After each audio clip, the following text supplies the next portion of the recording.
Good morning, good afternoon, and good evening, and welcome back to an episode of Top Tier Talk. Episode 15 today with Matchweek 29. It's pretty plain and simple. We've got the United fan and the Man City fan to cover their games, and we've got myself covering the best game, well, I should say, for West Ham, but then they fucked it up because they're bottlers. But 3-3 for us. But to start with, Shavez, you know what? I'm going to start with you. With your FA Cup loss. What do you have to say about that? Starting with depression. Yeah, you got to get out of the way first. Yeah, I mean, we got played off the park, every department, especially like press and running and just covering yards. They outdid us. And you know what Leicester are like, full press all the time. So yeah, I mean, we could make the excuse that we had the Europa League and we played more games than them, but we're Man United and we get like, we just have more money. We shouldn't be allowing that to happen. No, mate. We have a bigger squad. We spend more money on players. So yeah, it's just one of those terrible games. It was a bad day. I know it was like our first loss in about 30 away domestic games, so that's a positive. And Greenwood scored. That's a positive. But besides that, I don't think there was anything. I think Fred is just. Fred's apparently had a shocker. I didn't see the game, but apparently he had a shocker. 50 million worth. Fred's not Brazilian. He's not 50 million, and he's not a Man United player. Like all those things that he apparently is right now, he really shouldn't be. I don't get what he provides to our team. As I said, Fred and McTominay, the job that they do, I think one player can do, like Ndidi in that game, for example, or Declan Rice. But yeah, it was just a terrible all-round game. We probably weren't going to win the FA Cup anyways. If you realistically think about it, yeah. Man City and domestic competitions, they just go hand in hand. Especially if we were back in it as well, you wouldn't have won as well. So, but we're not. So, fortunate nothing for you. To do with you. It's more about Man City and Chelsea. To be honest, they beat us last year as well. But it's just the sadness is that during the half time, they told us that Southampton was the next round. So we might have actually got over our semi-final curse if we won that game. True. I mean, that's a missed opportunity. But yeah, fair play to Brendan Rodgers. Reduced me to real sadness and depression. But so what do you reckon you're going to focus on then? Do you reckon you're going to focus more on the league or the Europa League? I think league-wise, well, you have to focus on everything, but we need to win the Europa League now. Yeah, well, you're not going to, but yeah. Okay. One thing though, so he took some shots at UL, your team. Did he? He said that trophies are not like a marker for progression, and that was clearly at Arsenal, who won a trophy last season, and now you're 10th.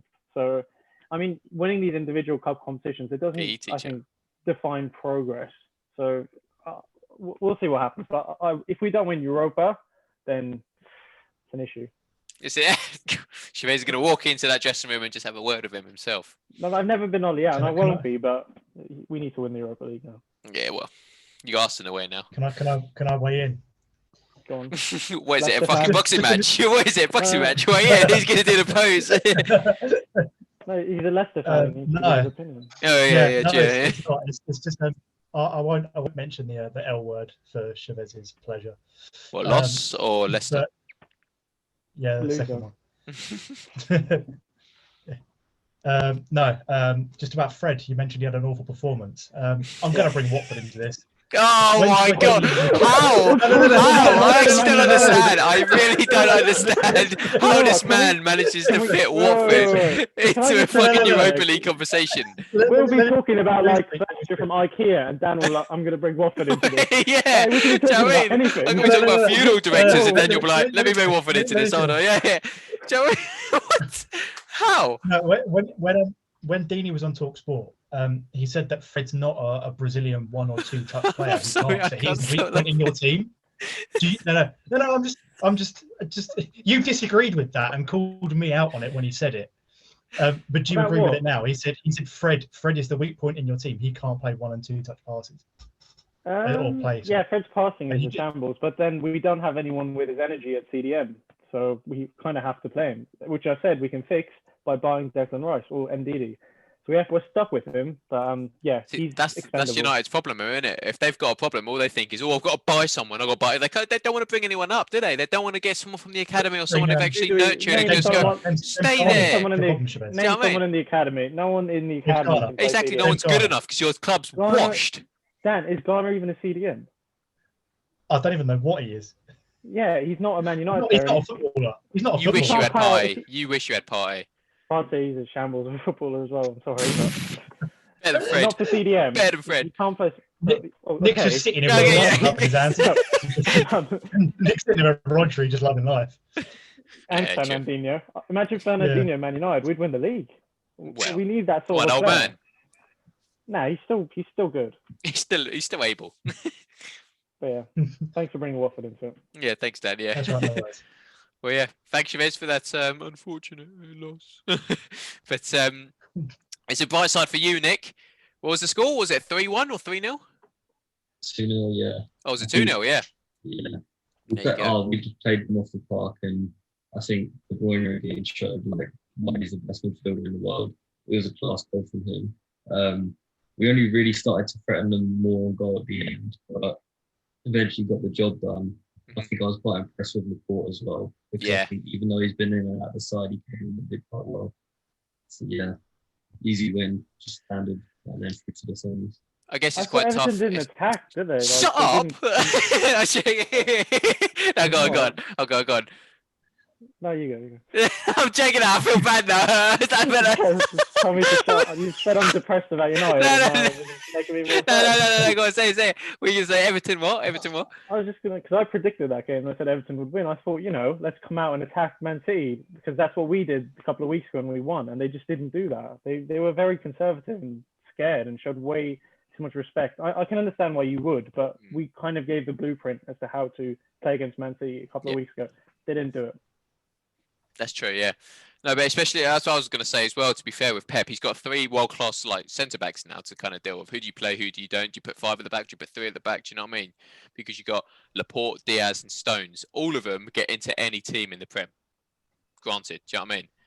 But so then now you've got 3 world-class. So what do you do? Because now you got Cancelo, Kyle Walker, Zinchenko. Do you know what I mean? Everyone is just performing at your club, Nick, and then you're just thinking like, Who do you start like playing? But then again, like I guess that striker role is kind of vacant soon, isn't it? Because Aguero's going to leave. And no offense to Jesus, but he's a bit of a donkey. He can't really play properly there. Yeah, no, Jesus can't take Aguero's place. He's a bit of a donkey. I don't think he's fit to take Aguero's place though. Yeah, exactly. Yeah. Do you reckon it's a Messi inbound? I'll take Haaland. Messi and Mbappe. Yeah, just get Messi down to your club, Nick. Just quickly get him down, and then that's it. That's it. But yeah, anything else? Anyone else to add to that Man City game, other than semi-final? Shout out to Nathan Ake. I thought Everton had a couple of chances at the start of the game, didn't they? 0-0. Nathan Ake, what man? Daniel, bring back Watford into this. Oh, do you remember when he used to play for us? No, I actually rate him. I think they overpaid for him, but no. I was going to say, I thought Everton had a couple of chances. Like they had a header cleared off the line from Mina or something, didn't they? When it was 0-0. I mean, I know corners are sort of their forte when going forward at the minute. But I know you said, we gave the blueprint to go and beat City, but there's a quality difference. Maybe not individually like in the table, but there's still a quality difference between Everton and Man United. Teams like Everton and West Ham that are always there or thereabouts for the top 6, but not always there. There's still a massive quality difference in the squads. So they can't match when teams like Arsenal or Tottenham or Man United go and play against City. They can't match your game plan, like player for player. So I think teams like that still do have to sit back and not show respect, but sit off and be cautious. It's more like counter-attack football against City, isn't it? Because they're so dominant going forward that they kind of bring half their team up. So then you've kind of just got to put 11 men behind the ball, and then as soon as you get that one opportunity, just drive at them. And they're still good at that. They're still good at like shadowing you and just It's like it's like we need that blueprint, Shavez. No, the blueprint. It's not about blueprint. It's just like putting an angry bear. Your manager is Ancelotti, and I'm sure a lot of you would agree that Ancelotti is probably a better manager than Solskjaer. So surely he could set up a system that, I don't He's know. not as good as Arteta, but I agree with that one. PE teacher, and we beat them. So it's a weird one for me. But whatever. Fair enough. Yeah, fair enough. That sums up both Manchester's clubs. But moving on to the big boy leagues, Arsenal. Listen, what have I got to say about that? 3-3. I thought we could have stolen it at the end. To be fair, I thought we could have got like a 4-3 at the end. But Odegaard had a masterclass game. Callum Chambers, Tierney, Saka, all quality. And I'm going to put it out there, and I'm just going to put it out there. Martinelli for Aubameyang for the next few games. Aubameyang has honestly fallen off his stride for the multiple different games in the past. He just seems too comfortable at the moment. He needs to be taken down a peg. Where, like, for example, yesterday when we were playing, it was really, really bad. Like, I saw him; he just wasn't making runs. He wasn't making any runs. He wasn't making himself available. He wasn't like driving properly. And when you can see him drive, you just don't have trust in him anymore to like take on the defender. Like, for example, when you can just predict what he's going to do, and you're thinking, yeah, they've definitely seen that as well. So then he's going to get tackled. It's too predictable, and it's getting annoying because yeah, he's our captain. Yeah, he used to be a beast, but like, what's happened to him? You're thinking. But then as soon as you see, was it not? Yeah, but come on now. Like, I understand if it's personal issues, then take some time off. I completely agree with that. Yeah, like give some game time to someone else who's, do you know what I mean? Who's like mentally okay. Yeah, but, yeah. I don't think it's a lack of form. There's the player in there. I think it might. I don't remember who that was. Then say that he needs to say that. He needs to actually stand up for himself and just say and actually make way for like the strikers who actually have a little bit of mental capacity and just like get himself better. So then when he comes back, he'll be much better. But for the moment, take a rest. Do you know what I mean? Take the time you need to get back to how you used to be because you used to be a beast. Do you know what I mean? But we don't need to acknowledge that. Like 3-3 at the start as well. Fuck me. Do you know what I mean? I was so close to turning that game off after 30 minutes. I was like, what am I watching? Joke. Anyone else watch the game, by the way? Oh, yeah. Did you? I watched Jesse Lingard matches. Jesse Lingard, yeah. As soon as I saw it, do you know what? I was like, go. Look, no one's closing him down. 4 fucking people trying to close down Jared Bowen. What are they doing? Do you know what I mean? Sniffing his ass on the left-hand side or right-hand side, wherever he plays. Just sniffing him going, where you going? Where you going? Well, fucking Lingard's chilling on the side going, yeah, I have the ball. Bang, top bins. What is going on? Where the fuck was everyone in the past, 25 minutes, 30 minutes of that first half? It was a joke. Everyone understood that as well. I see all the Instagram posts. Shit half. But yeah, it's all well and good saying that, but then you're still not performing. Do you know what I mean? Like, what happens if we take that to the Europa League, for example, and we play against Slavia Prague and we fuck it up because you're too stupid to understand your mistakes? Do you know what I mean? Like right now, I don't really trust Leno on the ball whenever he gets the ball, in my opinion. I just think he's a bit of a donkey whenever he gets the ball. But look, positives from that game. Look, we got 3 goals back. Lacazette, masterclass. Do you know what I mean? He's always available. He just sets a great example to the younglings. Saka came off. I guess you can make way for Emil Smith-Rowe, another GOAT. And obviously the man himself, the GOAT, the Brazilian, the best, better than João Pedro, don't we? João Pedro looks up to Martinelli. You know he does. Martinelli came on the pitch, instant goal. Did you see it? I don't care if he weren't involved. He came on the pitch, instant goal. If we get promoted, and Pedro is in our starting 11 next year, he's scoring more goals than Martinelli. Well, no chance. I'll agree with that. You'll agree with it, Nick? What do you think? Nick hasn't seen it play. See, he knows. He's a Man City fan. He knows. He knows how good he is. Martinelli probably get injured. No, he won't. I said it. He's a me. I'll just get injured. Nah, but you guys have to admit, the people who've watched the game, you have to admit, Kieran Tierney, masterclass. He's so good left back. Do you know what I mean? Had a fantastic game. Do you remember? Did anyone see when Michael Antonio put a ball through and then he just sprinted across Bowen and stopped the ball twice? Great defending. And then Callum Chambers had the game of his life. Bellerin had to watch that game in awe. I swear down. That man needs to learn from that guy. Do you mean he came back from an injury from an ACL, comes back and puts in like 10 crosses in that game? Absolute beast of a player. And then Odegaard, absolute masterclass, the number 10 role, and just set an example. Just basically make himself aware. Everything in that game in the last, I'd say, 25-30 minutes, in the last 25-30 minutes, just worked out. And we should have scored more. But unfortunately, I thought with Chambers, obviously Chambers played so well and it was a good game, but it was that point of the game where he put Lacazette in on goal. Do you know when Diop did the goal line clearance? That pass was ridiculous. Do you see what I mean? You don't pass that. You don't associate that pass with Callum Chambers. Exactly. You associate that with Ozil. Yeah, exactly. Yeah. It's crazy, isn't it? Pass. Every kind of cross he was putting in, Bellerin was probably thinking, how the fuck do I put my right foot on that? Do you know what I mean? Because Bellerin's crosses go fucking AWOL. They're nowhere to be seen. Might as well give it back to Party at CDM. But look, there's nothing really to be taken for that. People are quite happy with a point at Arsenal, but I don't think we're quite happy with a point. Do you know what I mean? Like, yes, they're 5th, but we should be beating them. Like, it just goes to show we should have beaten them in that last 20 minutes. Do you know what I mean? We dominated, absolutely dominated. I think it's more happy with a point in the circumstances as opposed to happy with a point against West Ham. Being 3-0 down in any game and coming back to get a point is a great result for anyone. Whether it's Arsenal against West Ham, but we shouldn't be in that situation in the first place. Do you know what I mean? Depends on what you do with it. As I said, Like- circumstances, yeah. You'll get confidence. What will you use that confidence for? Will you like actually start winning your next few games? If you Who start, knows if you lose your exactly? next one, Do you know what I mean? then We it's need to pointless. pull that into the next game. Do you know what I mean? We can't just start off like a spastic again and just go, oh, we can't play properly now. Do you know what I mean? We can't do that. We can't. We have to go into every game fully focused and aware for 90 fucking minutes. No doubt about it. But who knows if we do that? Do you know what I mean? And I can tell, boys, do you agree with me that Arsenal have to fucking dominate against Slavia Prague? Yeah. Shavez. If they play it. I don't think the game should go ahead. I think Rangers should be let through. I want Yeah, to see Arsenal win. No. I don't agree with that. I think it should be, as Rangers fans have said themselves, they got beat fairly. Like, they played them off the park for 90 minutes, 180 minutes or whatever, how many legs it was.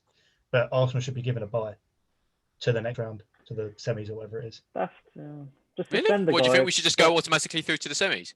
Yeah, because they beat Rangers. There wasn't any, Okay, fair enough. like, they beat them fairly within the game. It's just the repercussions and stuff that's happened after the game since it's all come out. Yeah. Okay. Yeah. Fair. Makes sense. Makes sense. All right. Well, that covers up our match week 29, episode 15. But Daniel, you get to waffle for a minute again. Watford, you can bring anything you want. Anything. Bring it up for that minute. Go. Well, as we've just finished on the West Ham game, I'm just going to say thank you to West Ham for giving us £3 great million British pounds for Craig Dawson. He's finally had his honeymoon period, and now he's showing what an awful centre back he is. Not bad. What? He scored 2 own goals in his last 2 games. He's broken like Premier League record. Well, regardless, I think he's a good defender. Does the job. You know, it was I'm not expecting a lot. I mean, we've got arguably one of the best defenders in the league at the minute in Sierra Alta. And as I said it the other day to you lot, if we get he will be at a mid-table or a top-end mid-table Premier League side within a few years. And I'm holding to that. I'm sticking to that. But it was a big week for us in regards of it coming up to the international break, which is unfortunate for everyone because no one actually I know. the best times, let alone now. We got 6 points from 6, beat Rotherham 4-1, which probably should have been more, and they shouldn't have scored their goal. But they did so. Yeah, they did score their goal, which kind of ruined both of our predictions.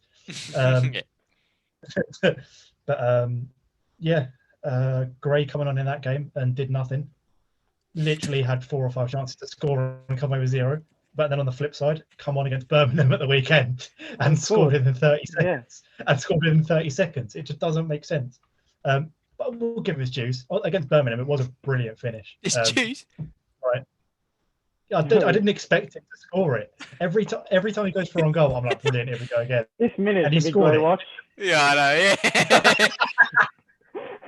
know, every week. But also Chalobah, you know what? He great player, played well. I won't say he should be in the England squad for Shavez. No. Ignore. Shavez, move on to your predictions. I am not having anything about a Watford player getting into the England squad. We've had this. For context, Stan said Chalobah should be in the England squad. So and Will Hughes. Lie. Yeah. We don't like lying on the podcast. So, predictions. Who's top again? Dan. Dan of all people is top because he's getting his Watford points every week. That's the only reason. But what's it called? I think there was a first. Joe actually got 2 correct scores in a week, so that was fair play to him. I am the one leading with the scores thing, some 3 correct scores. Elliot's getting every result right. Every result wrong, but then I've got every result. Yeah, well, yeah. Every result right, yeah. But Dan's top, and then we're tied for second, me and Elliot. But anyways, for this week we're going to do not that it's that exciting, but what is it? World Cup qualifiers. Yeah. So England games, and we're going to kick it off with a really great game, England-San Marino. Go on. Oh my God! Why do we get these teams in like just the qualifiers? Why can't we play like Belgium, like San Marino? I'm going for it. 7-0. Yeah, but 7-0. 7-0. 7-0 England. Cool. Nick, what are you going for? I'm going 6-0. Oh, see. Wait, what did Dan go for? I was going to say 7, but you know what? You've gone for 7. Nick's gone 6. I'll go 8. Poor San Marino. They're watching this with tears. won the San Marino. 8, you've got a team that's capable of winning this game 12-0, but you've got a manager that wants you to win it 2-0 and keep a very strong, solid performance. So I'll go in between. I'll go 3-0 to England. Amir said 4-0. So none of us have said San Marino are going to score. We very nearly covered every base. Yeah. Next game was Albania, England. Albania. Albania at home. Oh, that makes a difference. 4-0 England. Okay, Nick. Say 3-0. 3-0. Nick's going on below me. Yeah, I reckon it'll be a harder game than the San Marino one for obvious reasons. I'll say 3-0 England. I'll say 0-0. Yeah, it wouldn't surprise me. You know that. It actually wouldn't surprise me if it's true. Shavez, we're talking about the England game here, not the Ireland game. Regardless. No, Elliot, you don't understand. They are nailed on 0-0 draws. That wasn't even a joke. He's had it. Look, that's not even a joke. You better watch out. Look, that's not even a joke. And the thing is, I wanted to add more interesting international games, but there literally isn't. There's big. Isn't Belgium playing like Italy or something? Or am I wrong? I really don't think so. I mean, I don't know. One more we can do is England, Poland. But Lewandowski they're playing next week. Vachkowski. FIFA 13 legends. Do you remember? Well, to be fair, we've got Belgium, Wales. That's a good game. See, so that's it. Okay. That's one good game. Belgium, Wales. So okay. Wait, is Hazard still injured? Yeah, no, he's injured. He's got some unknown injury. Mertens, De Bruyne, Lukaku. Dan James on the other side. No, or Bale. I think 3-1 Belgium. 3-1. Okay. Dan. 2-1 Belgium. Nick. 2-0 Belgium. See, go for your Dan James fan base. Do you know what I mean? Dan James 90th minute winner or something. Watch Marouane Fellaini come out of retirement just to score against Wales, just to get to Shavez. I think James will score, but they'll lose 4-1 to Belgium. 4-1. Yeah, okay, fair enough. So Amir hasn't predicted that, but we'll get it from him, so it'll be involved. But yeah, besides that, nothing else. Yeah, nothing important. We have to suck it up for international break for this past. Was it how long's international break? Is it 1 week or 2? It's a week, yeah. Sort of a week, week and a half. 10 days. A week and a half. 10 days. Yeah, next week we'll be predicting. Yeah, 10 days. Yeah, 10 days. Okay, cool.